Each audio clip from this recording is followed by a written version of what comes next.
chacun faisait ce qui lui semblait bon. Il fut un temps en Israël où le ciel semblait silencieux. Non pas que Dieu s'était retiré, mais les hommes avaient cessé d'écouter. Dans ces jours-là, il n'y avait pas de roi, pas de direction, pas de repère. En ce temps-là, il n'y avait point de roi en Israël. Chacun faisait ce qui lui semblait bon. Livre des Juges 21-25. Le soleil descendait lentement sur les collines d'Éphraïm. Un lévite marchait, accompagné d'une femme, une concubine, une âme fatiguée, comme usée par la vie. Il cherchait un lieu pour passer la nuit, un simple repos, dans un peuple qui portait encore le nom de Dieu. Ils arrivèrent à Giba, une ville d'Israël, mais déjà loin du cœur de Dieu. Les rues étaient silencieuses, les regards absents.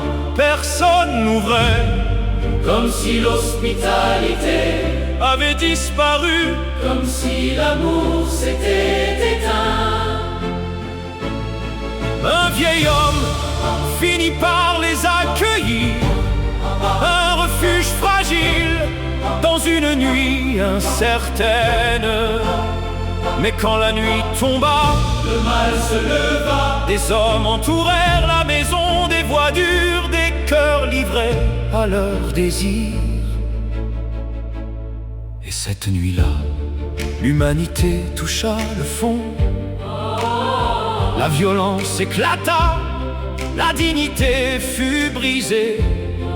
Et au matin, le silence. Elle était là, étendue sans vie, comme si toute la terre retenait son souffle.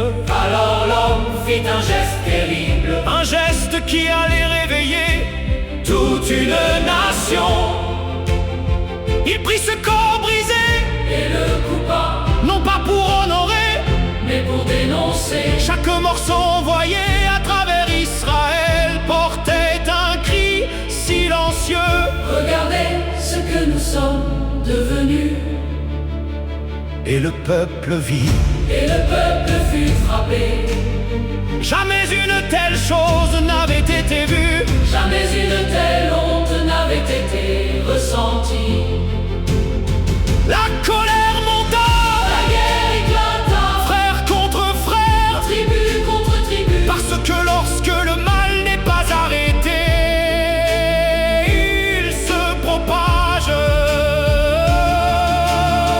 Et au-dessus de toute cette tragédie, une vérité demeure. Ce qui semble bon à l'homme peut être profondément mauvais. Telle voie paraît droite à un homme, mais son issue, c'est la voie de la mort. Alors cette histoire n'est pas seulement ancienne, elle est un miroir qui pose une question profonde. Qui est l'homme lorsqu'il n'a plus Dieu pour guide? Car lorsque Dieu n'est plus au centre, l'homme devient sa propre loi. Et lorsqu'il devient sa propre loi, il peut perdre jusqu'à son humanité. Mais même là, au cœur du chaos, une voix murmure encore. Reviens. Reviens.